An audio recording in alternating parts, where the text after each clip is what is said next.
و نزد شش مه روشک گلک آلوز ل ترکیه به تایبەتی ل هرم کرده هایه. دوی روش آورده ده خورتن کرد دست به کلان خندق کردن ل کلان هرم کردان. او دبیجن ام پاراستنا گل خود دکین. لی بلی پسپورین سیاسی دبیجن اف خندق جیانا سیویلا دیگه خطره ده. چونکو دولت ترک و خندق دیگه هجت او ایرشل سر هرم دیگه.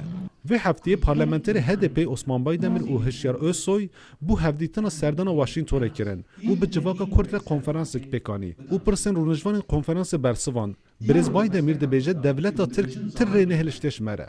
اف فاشیسم ام وی فاشیسم نبینن ام ببیجن چما باریقاتی بخاطر باریقات و هبن و جناشم واجه اجلا اشکال شوار بیش نها كان بيجن للجزيرة لسلوبيا كيكو والله كان بيجن سلوبيا الجزيرة شو بخليه وزي بلد aynı tıştı eseri o derece değil. evet ما خابر خازيكا جدش نباتنا ما نهاجي ام سينغا خودكن مرتال داكو برا ننوكا يك انسان كيما لكبر لك لي ما خابن بفيرنجي هر ويبردو هیئت یا AKP و هفتیا بوری بو هفدیتنا سردان واشنگتن کردن او پرسن روزنامه‌وان برسواندن پارلمانتر AKP مردین اورهان میروغلو ده هفت بیبین خود گوت گل کرد پشگیریا و خندکان ناکن Yani hendeklerin kapatılmadığı bir tekerin olmaması. Pêwîst ku cihên hendek nehatî girtin nemîne.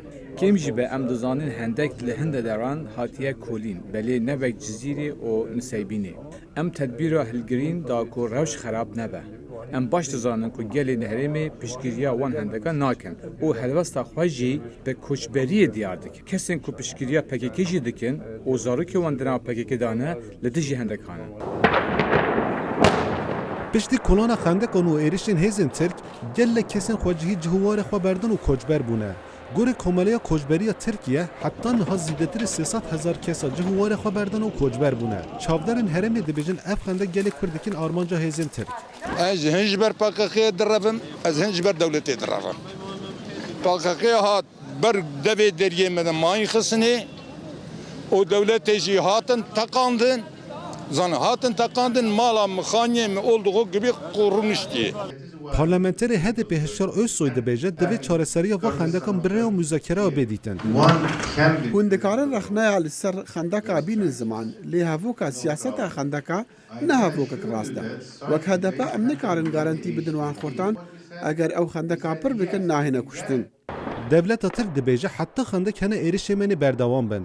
لالیان دیجه HDP دبیجه سدمان و ایرشن دجوار نخندکن. لی بله گوره شروع وکران اف خندق سویلان دکن آرمانجا دولته.